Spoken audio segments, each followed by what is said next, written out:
Are unemployment benefits the new welfare? Short-term assistance becoming a long-term trap, report warns. Expanded federal unemployment benefits put in place as emergency measure during the COVID-19 pandemic are on course to become another long-term welfare trap. A government fiscal watchdog group warns in a new report it has started to look more like welfare and more like another piece of the welfare package. It's starting to look like a long-term benefits program rather than a short-term temporary supplement it was supposed to be. Ali Fick, a senior research fellow with the Foundation for Government Accountability, said unemployment insurance programs should promote work and reject government dependency. For example, an individual can receive $3,700 a month or more than $44,000 a year by staying home.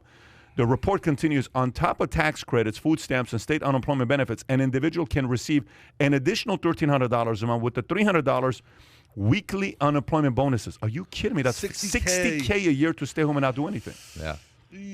Yeah, it's you want to be humanitarian, you want to be sensitive, and there are people that want to go back to work, but they have child care issues, and there's still some COVID issues out there.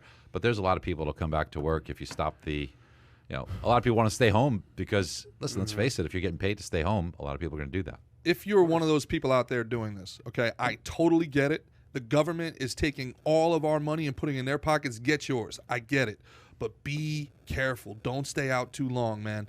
If you stay out too long and you lose your edge, the marketplace is going to pass you by. Well, there's a few things that are going on already. To your point, Amazon's already coming up with robotics and artificial intelligence because they're not waiting for people to come back. In addition to that, you've got a lot of individuals that, if you've ever watched somebody that stayed out and then come back in, it's tough to catch up because technology changes and evolves so quickly. So to your point about losing your edge, the edge that even if you have an edge individually, you've got a lot of catch-up work to do because technology is constantly changing. So even 6 months is a long time to stay out. All three of you hire, and I don't. When you look at somebody, they've been out for a year and a half, do you say no? Do you say this is what's the reason why this is not the person for us? What do you see when there's an 18-month lapse in a resume? There's four qualities I look for when I hire people. It seems to work. It's attitude, aptitude, initiative, and a sense of urgency. So if you have all four of those, I could teach you the rest. But attitude is really, really important. Initiative. So if somebody's staying home, that definitely doesn't count in the initiative. A sense of urgency. That's another one that doesn't really help. So I think if you have those four qualities, then you'd probably be a really good hire. Does that sense of urgency ring a bell? Oh, my gosh. John Cotter, 8 keys to leading change. Absolutely. That's number one. That's number one. Absolutely. Sense of urgency is very hard to win. Can I ask a question on this topic?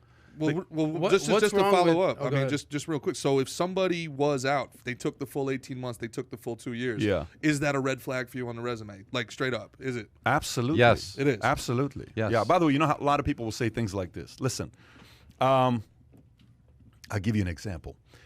We have I run a company with a lot of different agents nationwide, and you'll have a lot of people that will use excuses. And listen, all of us may use excuses at certain times of our lives, but some more than others. There isn't anybody that's 100%, hey, I never made an excuse about anything. People sometimes have a tendency of taking the easy way out. Some of the guys that we follow and our leaders are people that typically make the least excuses, and you admire them. You say, this guy's freaking going places. I just want to be able to work with this guy if you buy into the vision.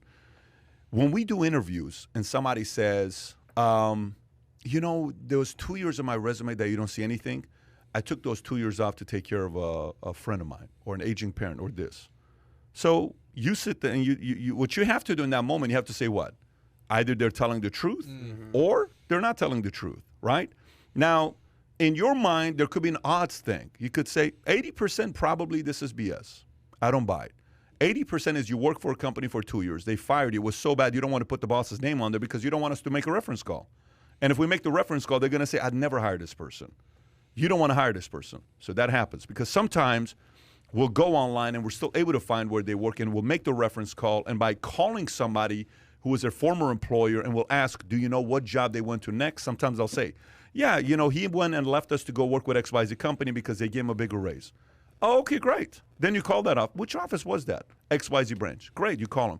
Hey, just want to follow up. A good HR person knows how to do this stuff. They'll call the place and they'll say, hey, John, this is Mary giving you a call. We're checking on, Bob, who I think used to work with you guys, and we're doing a reference call. Which Bob? Bob, such and such. Bob? Yes. You sure you want to hire this person? Well, yeah, they came for an interview. We like them, and we're thinking about they're in the top 3 list. You want me to be honest with you, or what do you want me to tell you? Well, of course, we want you to be honest with you.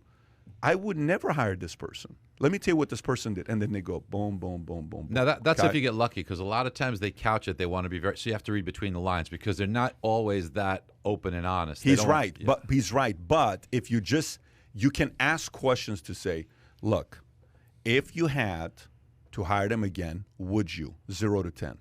If they say 0, that's all you need to know. If they say, we would consider it, okay, good. That's something I can judge for it. But we would never hire this person. Usually on those, unless it's somebody who goes out of their way glowing, stay away. Yeah. So now, because you don't want to hire somebody mediocre anyway, do you? Now let me flip it. Now let me flip it in the last 18 months. In the last 18 months, are there some people that lost their jobs? Yes. So if I get somebody that tells me, listen, I got to tell you, the last 18 months has been very hard. Okay, what have you done? I've had 3 jobs, but it's been the businesses went out of business, and I work 4 months here, 3 months here, 6 months here. I'm okay with that. I'm like, listen, you're trying. You're making an effort. All good. But we want somebody like that on the team. Let's make an offer to you. So when you do the interview behind closed doors, those conversations are being had. Totally agree with you, Patrick. By the way, same thing with you. What you just think about what you said earlier. Yeah. You said earlier 20% down payment to buy a house. Yeah. Right? And then they said your income isn't to what? Well, that you had a year lapse of income. That's exactly the same way we think about it as well. Yeah. So your year of lapse of income, when underwriter worries about giving you the loan to buy the house, it's the same thing an employer wonders why you had a year lapse of no job. Yeah. Because that says a lot about how you face adversity as well. Yeah. So are you going to say, okay, I've got dealt a bad hand and woe is me, or are you going to say, I got dealt a bad hand, but here's what I did, here's what I did, here's what I did to try and overcome that? Because, failure is not an option for people who are winners.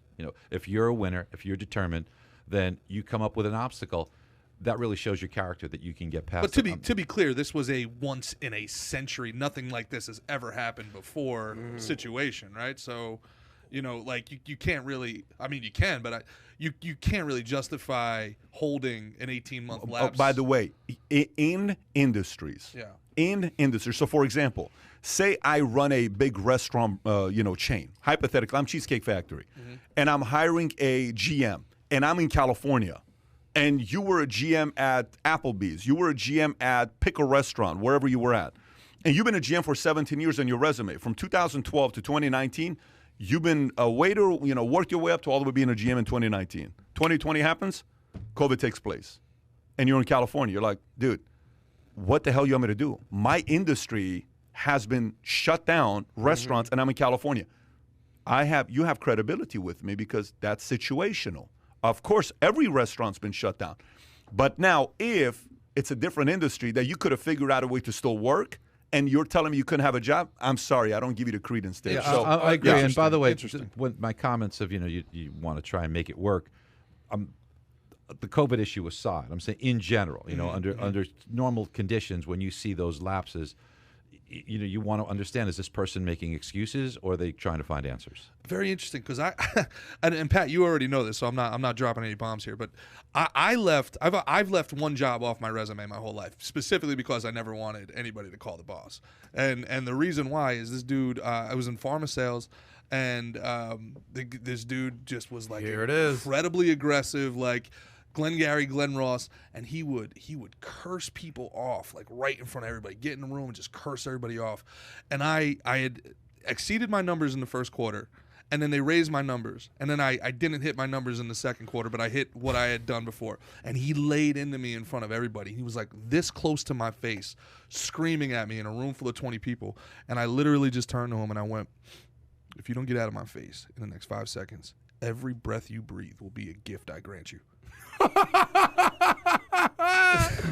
Oh, I got fired. Yeah. I've told Pat this, you know what I mean? And the dude tried to sit me down. He was like, bro, that's just unacceptable. You can't say stuff like that. I was like, bro, you're screaming in my face right here. Like, I don't care about a job. I'm a man first. I gotta tell you something. So, and maybe this will make sense to you. My 3 kids, okay? I have 4 kids, but one of them, she's 5 weeks, and she just, she's got a full-time job of eating, sleeping, and nursing. That's all she's doing, right? And she makes sure dad only gets 2 hours of sleep, like last night. It's her job. She's fully committed to it. Yeah, vampire dad. So, Tico has a story, and something happens. with one of my kids. He goes, fight breaks out. Him and another kid go at it. He comes home with a bunch of scratches on his back.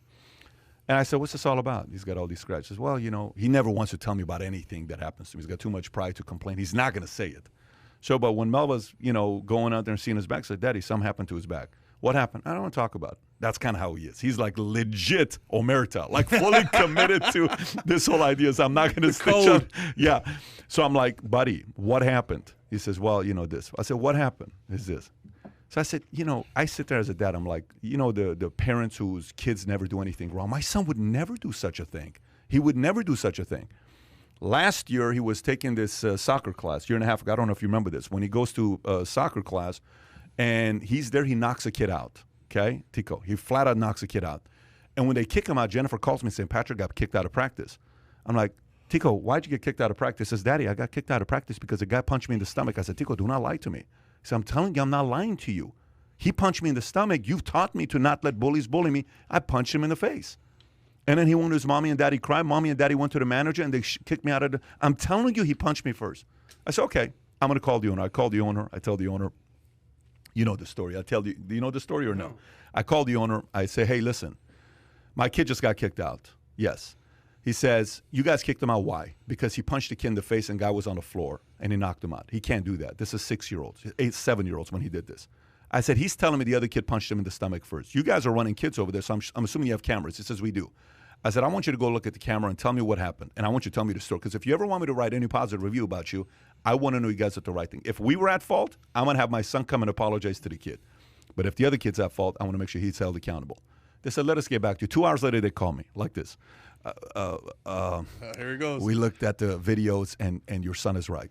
He was punched in the stomach first, and then he reacted. Good job, but the parents never saw it. I'm like, no shit. But how did they respond to that, though? Let me tell you what I did. I'm so proud of that company, by the way. I will tell him, recommend him to everybody. So I picked Tico up. I said, let's go. We took him there. He said, sir, we have to apologize to you. We're so sorry we made this mistake. I said, this does nothing to my character. I don't care you apologize to me. What apology? What does an apology do to me? I said, you need to apologize to my son because that messed with his character. So I take him over there. Guy comes up. I says, here's my son, Patrick. That's the coach. He says, I just want to tell you, Patrick, you were right. You were punched in the stomach first, and we kicked you out. We apologize. And Patrick's like, he says, do you accept my apology? No. Patrick is just like, Tico, accept the apology. No, accept the apology. Okay, accept the apology. So he goes to practice. Anyways, this last week, similar thing happens. He comes home. He's got this whole scratch on his back. This time around, I said, why'd you get this? Well, we were playing this game with kids in school. I said, what's this game called? You're not going to like the game. I said, try me. He said, I'm telling you, you're not going to like the game. I said, just tell me the game. He says, the game is called run up to people and call them a name and run. I said, there is no game like that. So they ran up. This other kid gave him an idea to run up to this other kid who was extremely chubby, and they went up to him. They called him, something, Mr. Fat or something like that. Sure. And the kid reacts, and they get into a fight, and he beats him up. So I said, okay. I said, you understand, you bullied the kid. He says, no, I didn't. He bullied me. I said, no, you started it. Tomorrow you got to go to school and you got to apologize to this kid because that's not cool. Mm-hmm. I said, if you apologize, he doesn't accept that it's on him. But if you apologize and he bullies you after you apologizing, you got to punch him in the face, okay? Because you cannot let him bully you because you did your right thing as a character. If he still wants to bully you, now he's taking advantage of the opportunity to stand up for yourself. So he goes to school, apologizes to the kid. I said, what happened? He said, we're best friends now. We played all day together. I said, fantastic. That's great. What's the moral of the story? Here's what I've learned. Dylan doesn't get bullied. Senna doesn't get bullied. Patrick sometimes has these things because it's probably self-inflicted. When I see people that get fired too often or they always have an issue with a boss and it's always complaining about the company, buddy, it's not the company. And I'm not talking about you. I'm talking about people who come to me for job interviews. Mm-hmm. You have an issue. You see with LeBron James? And you look for problems. You create problems. There's a reason why you keep losing jobs. I called a guy yesterday. 2 days ago, we're having a conversation together. And I said, can I ask you a question? He says, yeah. I said, when you first applied to want to work at a job, this is one of my insurance companies. I says, you said you quit your business because you wanted to spend more time with your family. He said, yes. I said, so tell me what kind of money were you making as a business owner? He tells me the number. I said, if you were making more money, would you have ever shut down the business? He says, no. I said, because I wasn't spending enough time with my family. I wish I was spending more time with my family. I said, okay. I mean, every business owner says that. But most people that were business owners that become employees is because you were probably not a good business owner and you didn't know how to manage a business. Then you become an employee, and then when you become an employee, if you don't get results, eventually you could get fired as well as an employee if you're not getting results. So then it says, well, you know, it's not that, it's the fact that I have this, I have that, I have this. So then issue comes up about the kid. Same thing happens with the kid as well. So you know what the reality becomes? Here's what the reality becomes. You said something 4 weeks ago when we were talking about somebody. You said people will find a reason to sabotage themselves to what? Yeah. To quit something that's hard. So let me wrap up with this, and I'll turn it over to you guys because I've been listening to you guys for 45 minutes. Here's what will happen when they sabotage themselves. I have seen more people use family, their kids, their faith, their past, their parents, their upbringing, their ethnicity, their nationality, the way they look as an excuse to not win. I can't tell you how many times I've seen people use all of those things as excuses why they can't win versus reasons why I'm going to go out there and make it happen. We all got areas to improve in. If there's anything COVID taught us, it exposed a lot of our weaknesses, every one of us. Let me tell you, all my businesses, the weaknesses were shown, all of them. When shit hit the fan on March 12th, we never sold a policy on Zoom ever. We had no clue how to sell a policy on Zoom. I'm at the office till 4 o'clock in the morning saying, how the hell am I going to teach people how to sell policy on a Zoom? I've never sold a policy on a Zoom. We sit kneecap to kneecap. We don't sit Zoom and talking to you. We got exposed. We have to sit there and say, we got to adjust this really quickly. We're driven on a convention-based events. We run offices. People go to offices, leases, all this stuff that everybody got exposed in the last 18 months. Either you improved and you did something about it and you made a ton of money, or you didn't. The reality is the last 9 months made more money than my entire career because we made the right adjustments. People who made the right adjustments made a lot of money in the last 18 months. But if you didn't, here's what the marketplace just found out about you. Everything that you were able to hide the last 18 months that were bad qualities to not hire officially got exposed. That's what the market did the last 18 months. The last 18 months showed why the market doesn't pay you what you think you're worth. That's the thing about the market. The market sucks. The market is like a 6-year-old kid that will say, hey, Mr. Patrick, can I ask you a question? Yes. Why is your nose so big in cricket? What do you tell a 6-year-old kid? He ain't lying. You're going to say, no, it's not. Yeah. Yes, it is. Why is your nose so big in cricket? You know, because I've broken it 4 times and I got a big nose. What are you going to do about it? Yeah, but it looks very weird. I've never seen a nose like that before, right? Okay, that's what a kid will do. Last 18 months, the market said, you're lazy, you're this, you don't want to improve, you got a big ego, you think you know it all, you make excuses. In the last 18 months, we got brutal honesty from the market nonstop. Don't get me wrong. It's been a tough last 18 months. It's been challenging. It's been annoying. It's been difficult for a lot of us. Believe me, I'm on more late-night calls the last 18 months than I've ever been in my career. Been in business for 20 years. A lot of late-night calls. But the reality of it is we got exposed the last 18 months. It either favored you or it didn't. So that's what I would say when you're talking about that whole story with some people the last 18 months when we're hiring people. I know people in the last 18 months that made very big names for themselves, that did a lot of good for themselves. Anyway, so that's what it is when it comes down to unemployment. If you're out there and you're still collecting unemployment checks, I got a bigger question for you. You know what the bigger question is? The following. What the hell are your dreams? What are your dreams? Have you compromised all of your dreams? Have you compromised all your dreams for a flipping paycheck? You mean a $4,000 a month stimulus check is worth you compromising your dreams for the rest of your life? I don't understand that part. You mean to tell me when you watch a movie like Pursuit of Happiness and you see a story of Chris Gardner, whom I brought up in 2008 in front of 5,000 people with Mary Lou Retton, I introed him at an event. You see a story like Chris Gardner, how he wins on Pursuit of Happiness, and at the end he wins, and he's a multi-millionaire and he wins for his son. You tell me that doesn't get you emotional?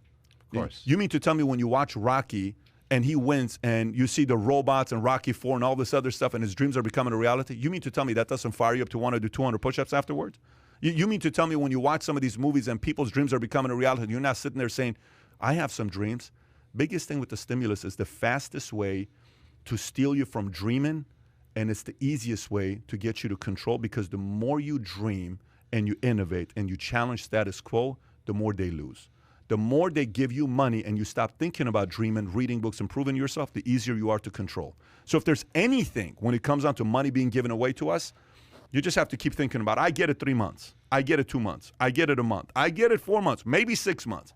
If it's 18 months, you kind of, exploiting the opportunity, getting more money. And quite frankly, you decrease your market value in the last 18 months while inflation went up, while everything is more expensive. So you're kind of going to be very broke the next 5 years, and life's going to be very hard. You thought it was hard 2 years ago? Shit's about to hit the fan the next 5 years. This is why you want to use opportunities like this to recreate yourself, and many did. Barry.